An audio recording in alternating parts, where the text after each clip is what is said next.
dalam Tuhan Yesus Kristus dalam orang naik puncak gunung. Orang kalau naik puncak gunung itu bawaannya tidak sedikit. Saya lihat kalau naik angkutan, dia bawa ransel yang begitu besar ya, digendong terus mereka mengatakan aku mau naik gunung. Saudara, ketika dia sampai di untuk mencapai dalam perjalanan sampai di puncak gunung itu adalah hal yang tidak mudah ya. Ada berbagai macam cerita di sana. Ketika menjadi pendaki harus mendaftar terlebih dahulu, harus melewati pos-pos tertentu dan harus dicek kesehatannya betul, apakah dia memang mampu untuk sampai di puncak gunung sana. Setelah itu sampai di puncak ya. Sebenarnya pendaki itu nikmatnya itu sebenarnya bukan perkara dia ketika ada di puncak ya, tetapi justru dalam proses itu naik sebenarnya itu sudah termasuk yang mendaki. Tapi sebagian orang mengatakan, oh aduh aku nggak sampai di puncak, aku baru sampai tengah-tengah sudah kalah gitu. Seolah-olah dia tidak mempunyai kemenangan ya. Saya tidak sampai di puncak. Padahal kalau sampai di puncak ya paling menunggu matahari terbit ya kalau pagi. Setelah itu sudah hanya paling berapa menit ya matahari terbit indahnya. Dan setelah itu nanti sudah pancarannya begitu panas dan tidak bisa dilihat dengan mata yang terbuka ya. Jadi sebenarnya hanya berapa menit ya. Tapi orang mengatakan saya belum sampai di puncak ya. Saya merasa bagaimana ya. Yang kedua, saudara yang dikasih Tuhan, saat seseorang menunggu tahun baru ya. Orang menunggu tahun baru, apa yang dilakukan? Ada berbagai macam hal ya. Salah satunya adalah bakar jagung ya, bakar sosis, ada bakar sate ya. Semua dikerjakan. Wah, mau apa? Menunggu tahun baru datang ya. Semua dipersiapkan. Ada juga yang bergadang, ada juga mereka yang berdoa dan memuji Tuhan dengan menunggu tahun baru datang ya. Tapi setelah tahun baru datang, dia tepuk tangan sudah melewati tahun yang baru itu, ya seperti itu aja. Padahal ditunggu dari sore sampai malam, mereka menunggu tahun baru. Akan ada perubahan apa di tahun baru nanti. Tapi setelah saya puncaknya ya, ternyata sama. Ya ternyata sama ya, sampai di tahun yang baru itu ya sama-sama aja ya. Tapi selalu ditunggu-tunggu untuk mencapai tahun yang baru itu, ditunggu kedatangannya. Bahkan seperti ada pesta kembang api, ditunggu-tunggu juga kedatangannya. Kapan ini pesta kembang api datang? Setelah kembang api itu dinyalakan ya sudah selesai, dah. Apa sih hikmatnya ketika sampai di puncak? Ya, mungkin hanya seberapa detik ya, atau seberapa menit menunggu yang namanya tahun baru atau setelah sampai di puncak gunung yang tinggi. Saudara yang terkasih dalam Tuhan, setelahnya pasti ada yang harus dikerjakan lagi. Jadi ketika seorang sampai di puncak gunung, jadi ketika seseorang menginjak di tahun yang baru, sebenarnya ada sesuatu yang harus dikerjakan ya. Dan pekerjaan yang harus dimulai itu adalah sesuatu yang baru dan harus dipersiapkan. Dan semestinya ada doa dan harapan untuk tahun yang baru ya. Ada doa dan harapan untuk di tahun yang baru. Mungkin di tahun sebelumnya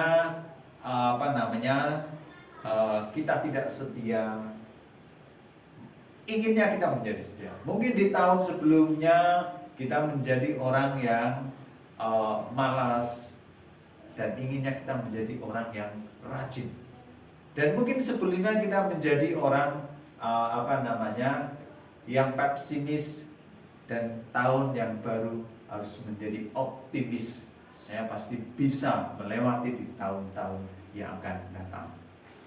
Saudara yang terkasih dalam Tuhan, saya akan membawakan satu renungan dari perenungan saya, yaitu dengan tema kasih Allah. Judulnya kok kasih Allah ya? Dari saya menulis kalimat seperti ini: kasih Allah selalu mengawal orang-orang yang meresponinya. Kasih Allah selalu mengawal atau mendampingi atau berkemah di sekelilingnya. Siapa? Kepada siapa? Orang-orang yang meresponi akan kasih Allah itu ya. Kalau yang tidak merespon, ya nanti saudara tahu sendiri ya. Tadi apakah saya merespon kasih Allah atau tidak ya, tentunya saudara akan tahu sendiri. Yaitu dari Nas Kejadian 19 ayat 1 sampai 25. Kalau dalam Nats ini judulnya Tuhan menampakkan diri di Gunung Sinai ya.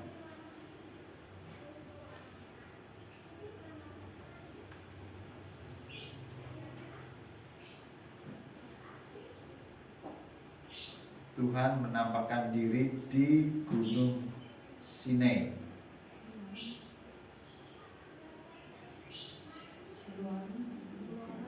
Keluaran 19.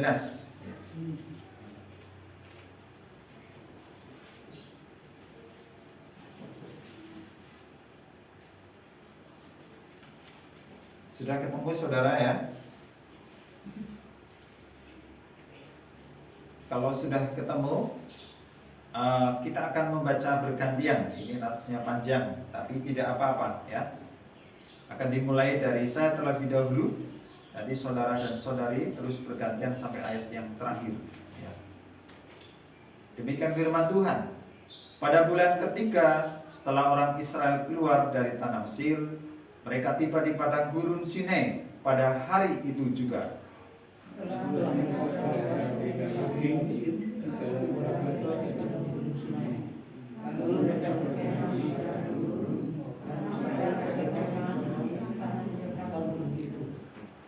Lalu naiklah Musa menghadap Allah, dan Tuhan berseru dari gunung itu kepadanya, beginilah kukatakan kepada keturunan Yakub dan kuberitakan kepada orang Israel.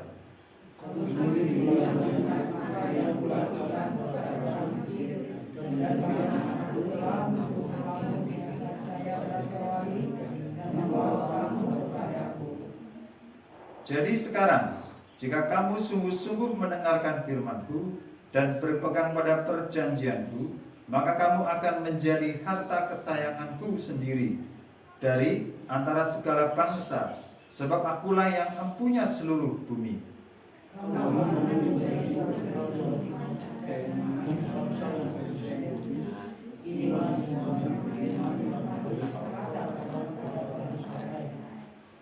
Lalu datanglah Musa dan memanggil para tua-tua bangsa itu dan membawa kepada mereka segala firman yang diperintahkan Tuhan kepadanya.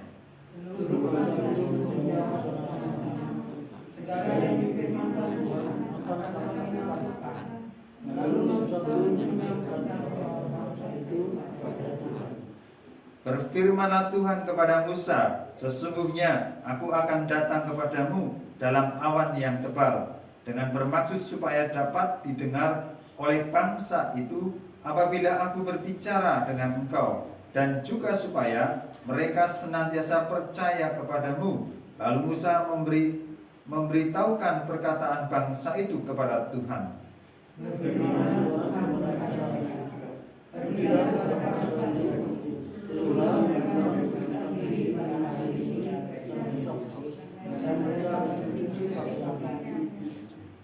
Menjelang hari ketiga mereka harus bersiap, sebab pada hari ketiga Tuhan akan turun di depan mata seluruh bangsa itu di Gunung Sinai. Sebab itu mereka memasang atas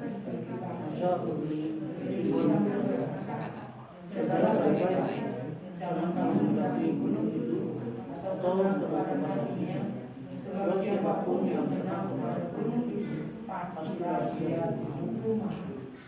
Tangan seorang pun tidak boleh merabanya, sebab pastilah ia dilempari dengan batu atau dipanahi sampai mati. Baik binatang, baik manusia, ia tidak akan dibiarkan hidup. Hanya apabila sangkakala berbunyi panjang, barulah mereka boleh mendaki gunung itu. Lalu Musa dari gunung mendapatkan Musa di sebuah ladang dari memutuskan diri dan dapat menuju padanya. Maka kata Musa kepada bangsa itu, bersiaplah menjelang hari yang ketiga, dan janganlah kamu bersetubuh dengan perempuan. Dan terjadi pada hari ketiga, pada waktu terbit fajar, ada guru dan kilat dan awan padat di atas gunung dan menjadi sangkakala yang sangat keras, sehingga sementara seluruh bangsa yang ada di perkemahan. Lalu Musa membawa bangsa itu keluar dari perkemahan untuk menjumpai Allah, dan berdirilah mereka pada kaki gunung. Gunung Sinai diliputi seluruhnya asap, karena Tuhan turun ke atasnya karena asap yang membumbung seperti asap dari dapur, dan seluruh gunung itu berbahasa. Bunyi sangkakala kian lama kian keras, berbicaralah Musa, lalu Allah menjawabnya dalam guru.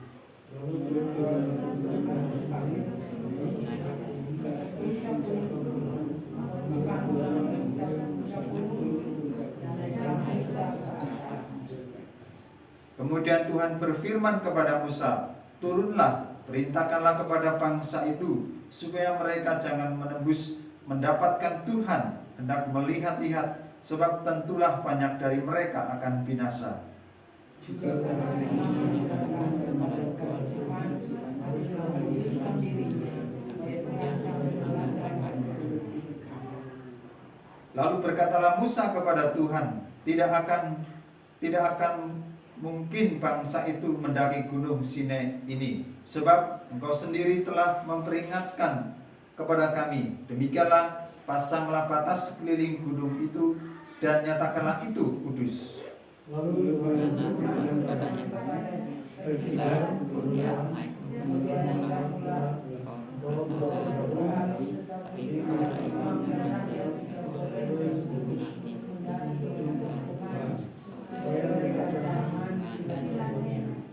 Lalu turunlah Musa mendapatkan bangsa itu dan menyatakan hal itu kepada mereka. Amin. Saudara yang terkasih dalam Tuhan Yesus Kristus, ketika saya membaca nats ini, ini adalah nats di mana mereka baru sampai atau beberapa tahun mereka menikmati yang namanya makanan mana dan burung puyuh. Dan ketika mereka keluar, mereka harus bekerja dan menikmati apa yang diberikan oleh Tuhan. Kalau boleh dikatakan, ini adalah hal yang baru yang akan mereka alami. Dan tidak seperti di padang gurun. Mereka tinggal menunggu, ada roti mana dan ada burung puyuh. Tapi di saat mereka keluar dari padang gurun itu, ada sesuatu baru yang harus mereka kerjakan dan tidak seperti dulu kembali. Harus ada perjuangan di dalam kehidupan mereka. Tetapi saudara yang dikasih Tuhan, sebagaimana saya tulis di sini, yaitu kasihnya Allah, bahwa kasih Allah selalu mengawal orang-orang yang meresponi. Ada 3 sifat Allah yang kita akan lihat di sini. Bagaimana Allah sungguh-sungguh mengasihi bangsa Israel. Ya, kasih Allah sebelumnya sudah terjadi, sudah terjadi kepada mereka ketika Allah memberikan burung puyuh dan roti mana, bahkan mujizat-mujizat yang lainnya. Tetapi di sini ketika mereka keluar, ketika sampai mereka di kaki gunung Sinai ini, Tuhan mengasihi mereka dengan sesuatu yang baru. Dan kasih itu tidak diberikan berupa roti mana yang tinggal makan, dan juga bukan burung puyuh yang tinggal mengelola. Tetapi kita akan melihat sifat Allah, apa yang ada di dalam yang diberikan kepada bangsa Israel itu, yang pertama adalah kasihnya Allah diwujudkan, ya. Di kaki Gunung Sinai ini kasihnya Allah diwujudkan dengan yang pertama. Di dalam ayat yang ke-1 sudah jelas bahwa pada bulan ketiga setelah orang Israel keluar dari tanah Mesir, mereka tiba di padang Gunung Sinai pada hari itu juga. Jadi kasih Allah adalah membawa keluar bangsa Israel dari perbudakan di tanah Mesir. Ini kasih yang nyata. Yang pertama. Jadi Allah mendengar teriakan keluh kesah orang Israel di tanah Mesir di dalam perbudakannya itu, yaitu dengan mengutus Musa untuk membawa mereka keluar dari tanah perbudakan. Dan akhirnya sukses. Dan mereka sampai di kaki Gunung Sinai ini. Walaupun ada sebagian orang-orang Israel yang juga mengeluh ketika mereka mengalami kesusahan dalam perjalanan. Tetapi sebagian mereka juga tetap setia kepada Tuhan dan tetap mengagumi Tuhan dan tetap membesarkan nama Tuhan. Bagaimana mereka dilepaskan dari perbudakan di tanah Mesir. Kita tahu bagaimana perbudakan di tanah Mesir, mereka harus dipaksa untuk membangun kerajaan di Mesir, ya, dengan tidak dibayar sedikit pun. Walaupun mereka diperbudak, tetapi mereka juga mengalami perkembangan yang luar biasa, jumlah yang terus bertambah dan akhirnya membuat orang-orang Mesir, bahkan Firaun menjadi khawatir dan takut dengan bertambahnya orang-orang Israel itu. Dan akhirnya mereka berhasil untuk keluar dari tanah perbudakan itu. Mereka dapat beribadah kepada Tuhan melalui imam, yaitu tentunya di sini melalui siapa? Musa dan Harun. Kasihnya Allah ditunjukkan atau diwujudkan dengan yang kedua, ayat yang keempat. Di dalam ayat yang keempat, kamu sendiri telah melihat apa yang kulakukan kepada orang Mesir dan bagaimana aku telah mendukung kamu di atas sayap Raja Wali dan membawa kamu kepadaku. Allah melindungi bangsa Israel saat di Mesir, yaitu dari 10 tulah. Kita lihat, kalau saudara ingat bagaimana tulah yang terjadi di dalam bangsa Mesir itu, secara khusus di tempat di mana orang Israel tinggal, yaitu di tanah Gosen, tidak terjadi yang namanya tulah-tulah yang terjadi kepada masyarakat orang-orang Mesir dan istana Raja Firaun. Allah melindungi mereka secara khusus, ya. Itu perlindungan yang nyata kepada orang-orang Israel, umat pilihan Allah, ketika mereka ada di dalam ketika mereka masih ada di Mesir, yaitu dari ke-10 tulah. Salah satu yang paling puncak adalah anak sulung yang harus mati. Di daerah Mesir, dari hewan, dari segala macam apa yang ada di Mesir, semua mengalami kematian. Tetapi di tanah Gosen, di tempat di mana orang Israel berada, Tuhan melindungi dan tidak ada pun yang meninggal di sana, yang mati di sana. Jadi itu perlindungan Tuhan yang nyata kepada bangsa Israel. Kalau kita maju keluarnya bangsa Israel, ketika mereka baru pertama keluar, apa yang terjadi? Tuhan memberikan kemurahan kepada masyarakat Mesir untuk memberikan harta kekayaan mereka kepada orang-orang Israel. Terus perlindungannya juga terjadi ketika berhadapan dengan laut yang luas, laut Teberau, di mana di laut itu mereka harus berhadapan, dan Tuhan menunjukkan pertolongannya dengan laut itu terbelah menjadi 2, dan mereka dapat menyeberanginya. Dan tidak ada yang bisa menangkap orang-orang Israel untuk ditangkap oleh tentara Mesir. Bahkan perlindungan ketika di padang gurun, yaitu dengan memberikan makan mana dan burung puyuh, itu juga terjadi. Jadi perlindungan Tuhan itu nyata, kasih Allah itu nyata.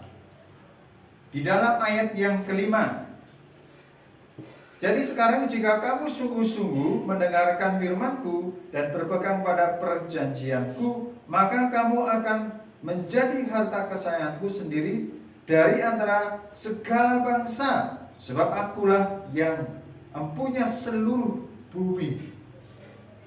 Apa kasih Allah di sini? Akan dijadikan bangsa kesayangan. Bangsa Israel itu akan dijadikan bangsa yang disayangi oleh Allah di selain bangsa-bangsa yang ada di dunia. Yaitu jika mereka meresponi kasih Allah itu, mereka akan menikmati yang namanya kasih Allah itu. Kalau mereka dapat meresponi kasihnya itu. Tetapi kalau mereka tidak bisa meresponi akan kasih Allah itu, mungkin mereka akan menggerutu, ya. Ketika mereka ada di padang gurun, mengapa ketika ada di padang gurun kami hampir meninggal? Lebih baik kami ada di Mesir, meninggal dengan di depan ada daging. Mereka tidak meresponi kasih Allah. Mereka hanya berpikir sesaat. Tapi jika mereka berpikir dari jauh ke depan, sesungguhnya Allah mengasihi mereka. Walaupun ada kesulitan yang terjadi di dalam diri bangsa Israel, susahnya melakukan perjalanan itu, ya. Tetapi Allah tetap mengasihi dalam kesusahannya itu. Allah bangsa Israel akan dijadikan bangsa kesayangan, itu dengan syarat mendengarkan firman dan berpegang kepada apa yang difirmankan oleh Tuhan. Jadi bukan hanya asal percaya, tetapi dia harus meresponi, melakukan firman Tuhan, ya.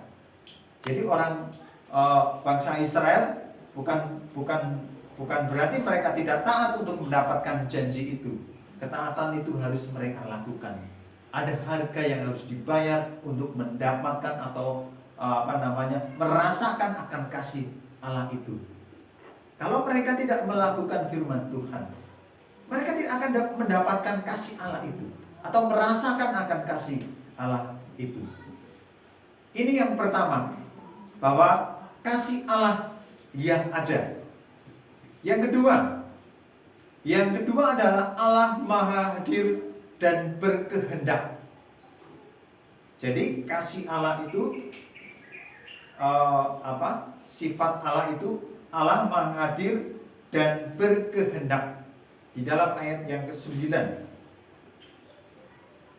berfirmanlah Tuhan kepada Musa, sesungguhnya aku akan datang kepadamu dalam awan yang tebal, dengan maksud supaya dapat didengar oleh bangsa itu apabila aku berbicara dengan engkau, dan juga supaya mereka senantiasa percaya kepadamu. Lalu Musa memberitahukan perkataan bangsa itu kepada Tuhan. Allah Maha Hadir di depan bangsa Israel. Allah siap hadir di depan bangsa Israel. Walaupun kita lihat, ya, bahwa siapa yang dapat melihat Allah? Tidak ada.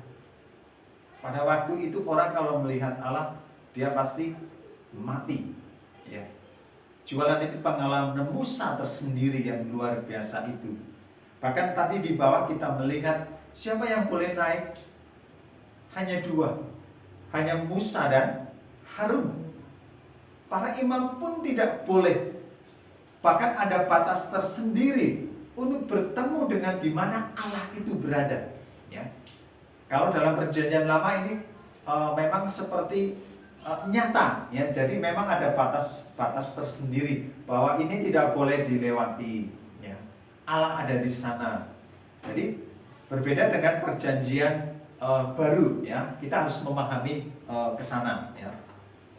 Dan saudara yang dikasih Tuhan, Allah siap, tapi dengan syarat di mana tidak boleh melewati batas-batas tertentu yang sudah Allah beri batas itu bagi orang-orang Israel. Bahkan syarat juga mereka harus mempunyai apa?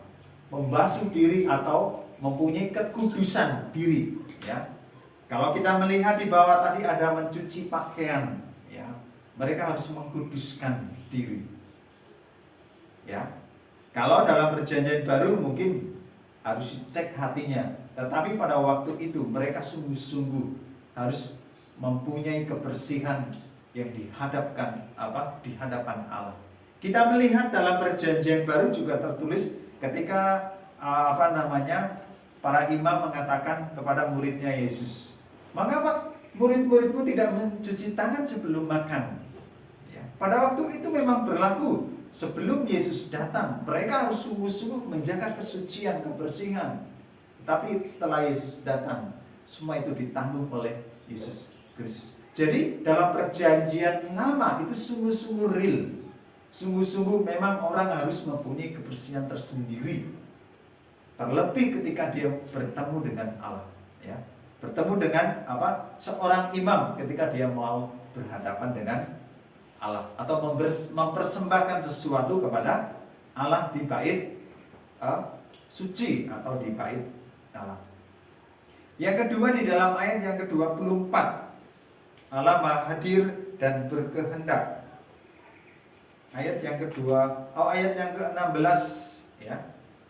16 sampai yang ke-20 dengan jelas di sana ya, salah satunya ayat 16. Dan terjadilah pada hari ketiga pada waktu tabir fajar dan guru dan kilat dan awan padat di atas gunung dan bunyi sangkakala yang sangat keras sehingga gemetarlah seluruh bangsa yang ada di perkemahan. Kita lihat siapa yang mampu menghadapi Allah. Dikatakan di sana ada apa?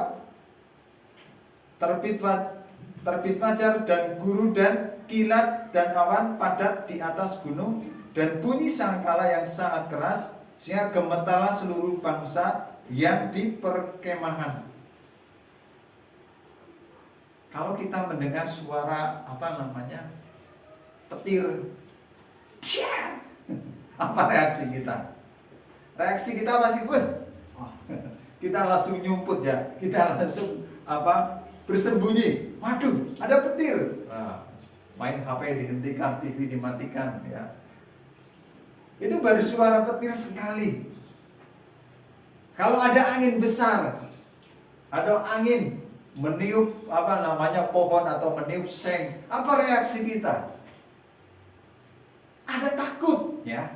Wah, angin besar ya. Ini ada angin besar, lihat pohon itu bergoyang-goyang begitu luar biasa. Bahkan seng sampai bertaburan. Kita menjadi takut. Coba bayangkan, kalau ada suara gemuruh yang berkali-kali, ada angin yang bertiup begitu kencang, hati kita, pikiran kita mungkin kacau. Tuhan, ini bagaimana? Tuhan, Engkau akan membuat angin puting beliung. Tuhan dapat berbicara pada waktu itu Tuhan bicara melalui angin, melalui badai, melalui petir, melalui apapun kilat yang sungguh luar biasa yang manusia takut. Allah dapat berbicara dan Allah siap hadir. Itu dalam perjanjian lama. Bahkan dalam perjanjian baru kilat itu tetap ada. Dan kadang kita juga takut ya. Takut karena sama petir ya, bukan karena takut yang lainnya ya. Dan guru dan kilat sangkakala yang keras ya. Di dalam ayat yang ke-24, lalu Tuhan berfirman kepadanya, pergilah, turunlah, kemudian naiklah pula engkau beserta Harun, tetapi para imam dan rakyat tidak boleh menembus untuk mendaki menghadap Tuhan supaya mereka jangan dilandanya. Allah Maha Hadir dan berkehendak. Allah berkehendak untuk memilih siapa yang berkenan untuk bertemu dengannya. Jadi Allah berkehendak untuk memilih siapa menjadi orang-orang yang dikasihinya. Allah berkehendak untuk memilih orang siapa yang dapat bertemu dengannya. Bahkan Allah berkehendak di dalam diri yang baru saja kita peringati, Yesus, untuk dikandung oleh Maria. Allah berkehendak memakai siapapun untuk menyatakan rencananya. Allah berkehendak untuk memakai Yusuf untuk menjadi gambaran Yesus Kristus. Walaupun dia harus menderita, tetapi Allah berkehendak. Mungkin juga Allah berkehendak memakai saudara untuk menyatakan kehendak Allah. Di sini yang pasti yang saya boleh lihat dari sejak awal adalah keluarga Pak Teguh, ya. Saya masih ingat awal pelayanan gereja ini adalah dari Bu Ruby dan Bu Teguh ketemu di sekolah TK, ya Bu. Nah, Allah berkehendak melalui mereka. Akhirnya siapa? Keluarga besarnya. Terus sampai kepada Pak Jojo sekeluarga.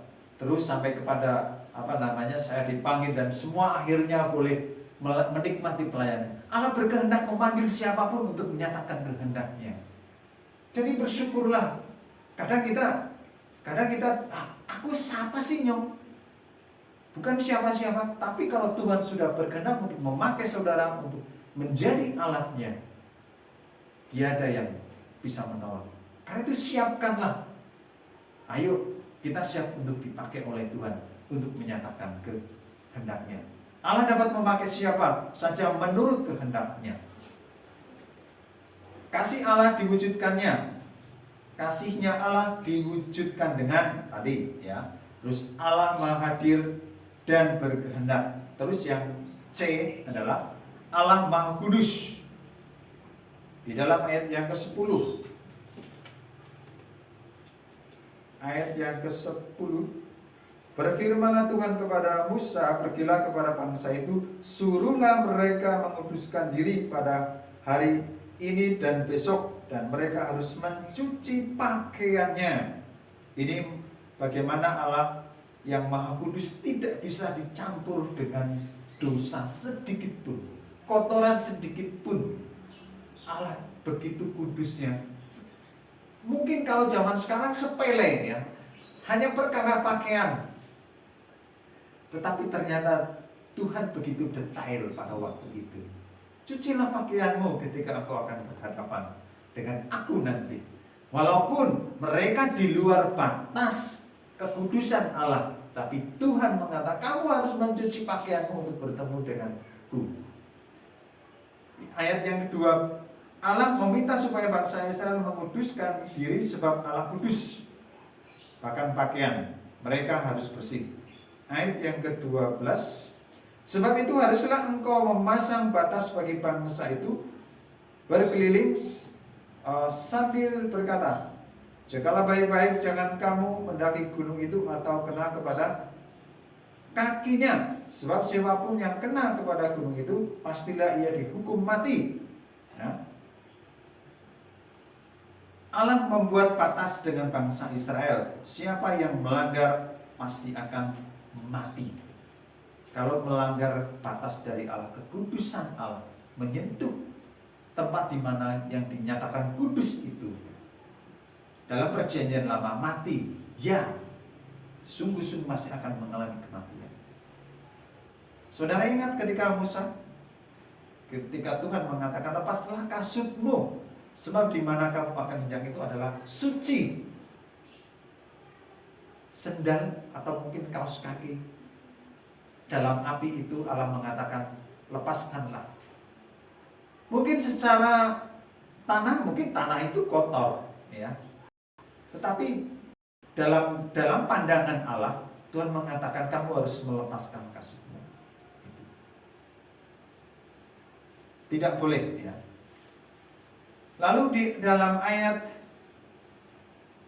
yang ke-15, maka kata Musa kepada bangsa itu, bersiaplah menjelang hari yang ketiga, dan jangan kamu bersetubuh dengan perempuan. Tidak boleh bersetubuh dengan perempuan ketika mereka akan berhadapan dengan Allah atau bertemu dengan Allah. Ayat yang ke-21, kemudian Tuhan berfirman kepada Musa, turunlah, peringatkanlah kepada bangsa itu supaya mereka jangan menembus mendapatkan Tuhan dan hendak melihat-lihat, sebab tentulah banyak dari mereka akan binasa. Tuhan, kalau saya melihat Tuhan di sini, dia begitu perhatian dengan bangsa Israel. Tuhan selalu mengingat, cucilah pakaianmu. Dan Tuhan juga katakan, ingatkan mereka jangan melewati batas. Dan di sini di dalam ayat 21 Tuhan masih ingatkan, turunlah kamu, ingatkan bangsa Israel jangan mencoba untuk melampaui batas itu. Mungkin mereka penasaran. Ini boleh dikatakan bahwa Allah mengasihi. Allah tidak mau bangsa Israel mati karena melanggar kekudusan Allah. Jadi Allah sungguh-sungguh kudus dan tidak boleh didekati siapapun. Dan siapa yang mendekati, dia pasti akan mati. Ya, pasti akan mati. Di dalam ayat yang ke-22, juga para imam yang datang mendekat kepada Tuhan haruslah menguduskan dirinya supaya Tuhan jangan melanda mereka. Seorang imam yang tahu tentang adat kekudusan atau kebiasaan kekudusan, Tuhan masih mengingatkan supaya mereka juga menjaga kekudusan. Saudara yang terkasih di dalam Tuhan Yesus Kristus, Allah yang sama, Allah yang Alfa dan Omega, Allah Maha Kasih, Allah Maha Berkehendak, Allah Maha Kudus. Kita tahu dalam Alkitab, dalam kitab Roma, karena semua orang telah berbuat dosa, bahkan tidak ada seorang pun yang benar di dalam dunia ini. Kasih-Nya mengeluarkan kita dari perbudakan dosa. Kasih-Nya sejak kita di dalam kandungan, dan rencana Tuhan tidak ada yang pernah gagal. Kasih-Nya menjadikan anak-anak Allah dan menjadikan dia ahli waris. Kemahadirannya lahir dalam Roh Kudus yang menjamin keselamatan orang-orang yang meresponi kasih-Nya. Secara posisi kita adalah orang-orang yang sudah dikuduskan. Kapanpun, dimanapun, orang percaya dapat bertemu Tuhan di dalam doa dengan iman. Firman Tuhan juga mengatakan kamu adalah imamat rajani. Jadi patut kita untuk bersyukur dan memuji Allah atas kasih-Nya kepada kita. Saudara dapat bedakan saudara dan bangsa Israel. Betapa luar biasa anugerah yang diberikan oleh Tuhan kepada kita hari-hari ini. Kalau kita bayangkan pada waktu itu Allah begitu ketat sekali. Tetapi hari ini saudara dapat bertemu dengan Tuhan kapanpun. Bahkan Tuhan perintahkan untuk bertemu dengan Tuhan, berdoa senantiasa, berjaga senantiasa. Tuhan perintahkan. Pada waktu itu bangsa Israel susah, kesulitan, dan ada banyak sekali tata cara. Tetapi hari ini, ayo, kalau Tuhan masih panggil kita untuk beribadah. Tadi Pak Beni sudah menyerukan betapa pentingnya untuk beribadah. Perkara ibadah itu bukan hanya datang dan memberikan persembahan, no. Tetapi bagaimana hati saudara harus diisi oleh firman Tuhan, itu yang paling penting. Karena di dunia ini, saudara harus mempunyai makanan rohani yang dapat membuat rohani saudara sehat, hati saudara sehat, pikiran saudara sehat, yaitu dengan cara menikmati makanan rohani.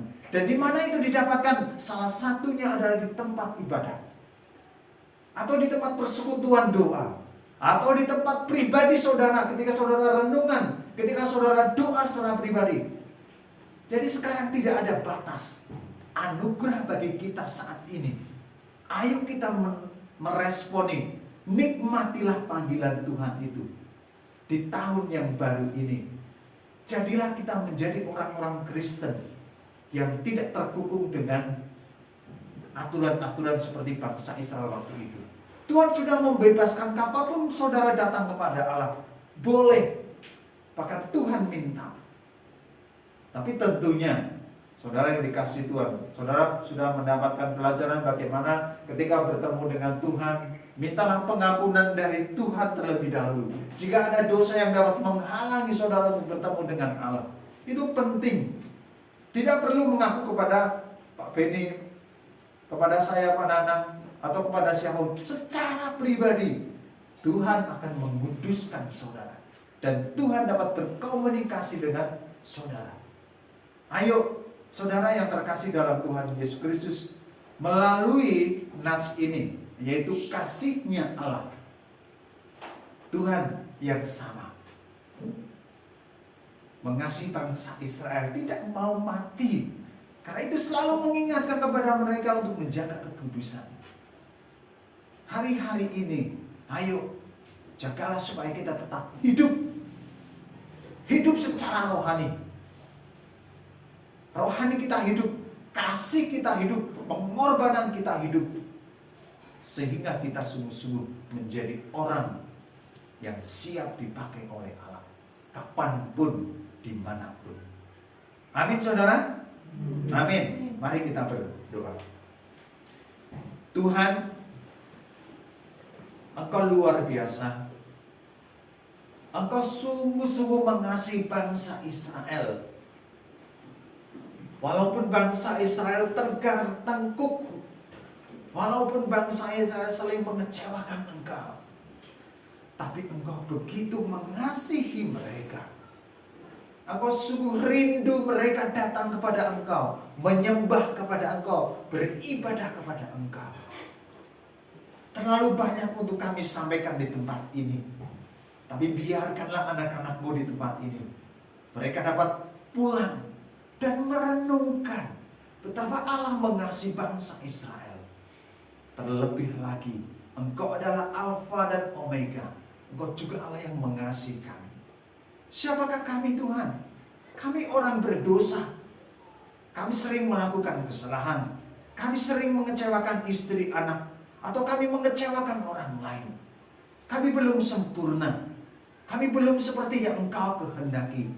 Tetapi Allah terus mendengungkan dan memanggil kami, supaya kami menjadi orang-orang yang sungguh-sungguh mengasihi Tuhan. Terima kasih, kami mau gunakan waktu ini untuk meresponi firman-Mu dan menjadi orang percaya yang hidup, bukan menjadi orang percaya yang mati. Tapi kami mau terus hidup, dan firman-Mu itu menghidupi kami. Roh Kudus yang akan tolong kami terus berseru-seru dan mengingatkan kami akan dosa. Jika ada yang tersembunyi yang dapat menyebabkan kami tidak haus dan lapar akan Engkau. Terima kasih. Biarkanlah nama Tuhan dipuji dan dipermuliakan dalam firman-Mu ini. Demi nama Yesus Kristus kami bersyukur dan berdoa. Haleluya. Amin.